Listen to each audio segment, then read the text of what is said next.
like the little AA badge, similar to what you've got on your Escort. Yep, So yep. unassuming. It's probably only the wheels that give this thing away that there's something else going on other than a really tidy restored one. So, hello mate, good to see you again. How are you holding up? Yeah, very well, thank you mate, yeah, good. Mk2 Escort 1300L, looking reasonably standard, but we're running a Mustang EcoBoost / Mk3 Focus RS engine in it. And how has it been? You've had a bit of time with this car. I think, when did we review it? Was it a year ago so? Yeah, so you've had a lot of seat time in it. How's it performing? Oh, it's done perfect.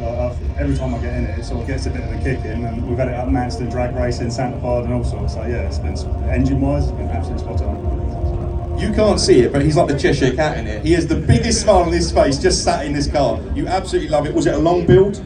I've had it 10 years, it's gone through various phases, 2-litre Pintos, and worked its way up to what it is now. But it's not finished, but they never are they? So. Well, you're going to give us a little bit of show, or you're going to give her a bit of a run? We'll have a little spin round, he says. She's a cool looking car. Can we have a couple of revs before you set off?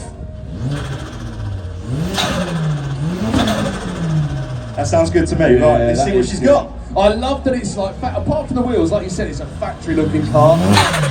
Again, you can see this on our channel. If you go onto our channel, have a look, it's Motor Addicts on YouTube. Have a look, you see a bit more in detail of what the car is made of and what it's put together like. But again, another nice, really well put together car.